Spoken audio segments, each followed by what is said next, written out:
We probably all consider ourselves to be pretty good listeners, but how much thought have you put into the way you listen? Have a think about what it's like to feel that someone's not listening to you, that you're not being heard. You might as well be saying blah, blah, blah, blah, blah. It really can be quite frustrating. Listening involves a set of skills. Some of these come naturally to some people, but others have to be learnt and practiced. When we talk about attending, we mean focusing all our attention on what the person we are listening to is saying and doing. While this sounds simple, it can be very difficult with the distractions that are often going on around us and the internal chatter of thoughts that are constantly in our heads. You may be surprised to hear that more than half of what we communicate occurs via non-verbal cues such as facial expression, eye contact and body language. These non-verbal cues demonstrate that we are listening. Difficulty arises though because attending is often subconscious. We do it without really thinking. So to effectively demonstrate attending behaviour, it's very important that we are self-aware.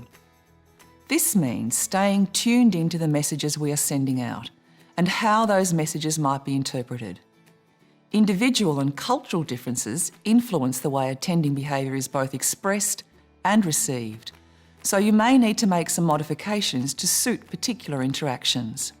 Attending involves 4 simple but critical forms of communication.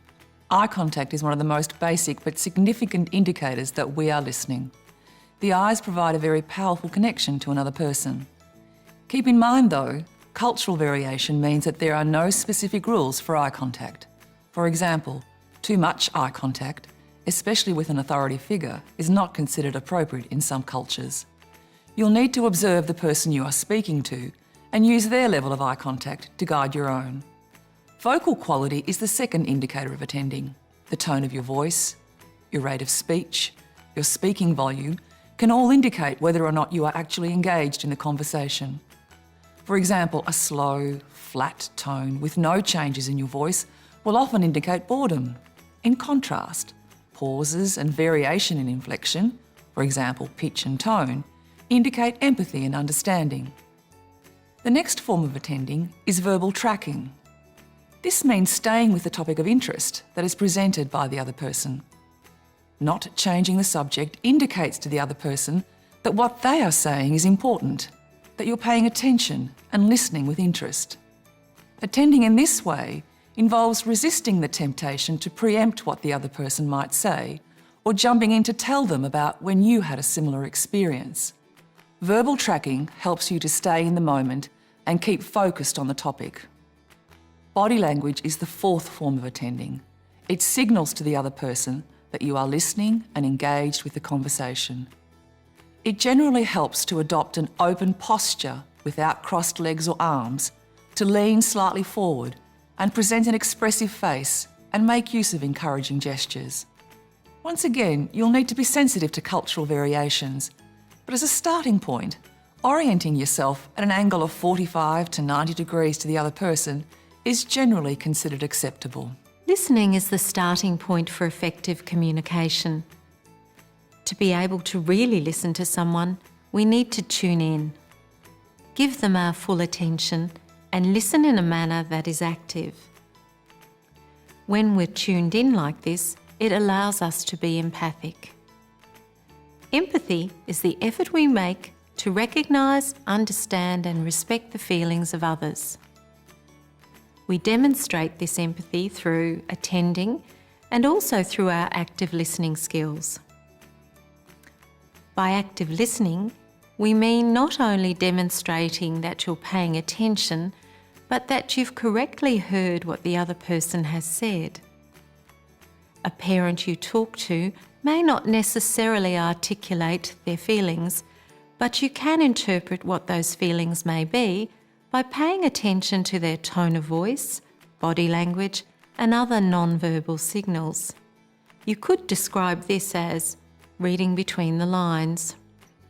When we listen actively, we tune in to the other person and monitor our own internal self-talk at the same time. Think of it as listening to yourself on a second channel. This is how it works. Your first channel is tuned in to what the parent is saying to you, identifying the meaning and feeling behind their words. Your second channel chatters away, voicing your values, attitudes and assumptions. Tuning into this channel makes you aware of your own thoughts and feelings without letting them get in the way. To gain an understanding of active listening, let's focus on 5 key skills: minimal encouragers, reflection, questioning, summarising, and pausing and silences. Let's start with minimal encouragers. These are brief prompts we use to encourage the flow of conversation. Verbal encouragers are yes, okay, I see, and the like.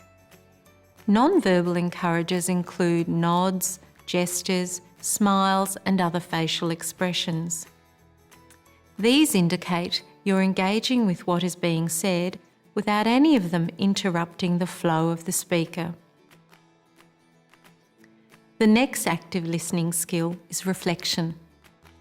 This involves paraphrasing or restating the content, feelings, and meaning of the words you've heard. Reflection encourages parents to express themselves further and helps to promote trust in a conversation. It also shows you have empathy for their situation. A powerful use of reflection is to reflect the feeling of what they're saying or showing through their body language and why they might be feeling that way. For example, "So it sounds like you're worried about your son because lately he hasn't wanted to come to the service." Reflection helps the parent feel they've been listened to and keeps the conversation on track. It can also help the parent clarify their thoughts. The third skill is questioning. There are 2 types of questions, open and closed. Both are very useful in active listening, although each serves a different purpose. Open questions encourage more detailed responses, rather than requiring a yes or no answer. Examples of open questions might be, "What are your concerns about your son?" Or, "How did it happen?" Open questions draw the speaker out and allow access to deeper, more meaningful information. Closed questions are used to obtain facts or prompt for specific information. Questions of this kind can be answered with a single word or a phrase. They are useful to contain or refocus a conversation. They can also decrease nervousness and hostility by focusing on concrete details. Examples of such questions might be, "How many children do you have?" Or, "What school did you go to?" The next skill of active listening is summarising. Summarising allows you to organise and succinctly express the content, feelings, and meaning of what you've heard. It allows us to review what's happened during a conversation, make transitions from one topic to another, and conclude the interaction at the appropriate time. Finally, let's talk about pauses and silences. Pausing encourages a parent to continue talking, and silences are useful for when a parent is still thinking about what has been said. Resisting the temptation to fill the silence means a parent might open up more. Learning to recognise when silences are needed and how long these should be is an important aspect of active listening.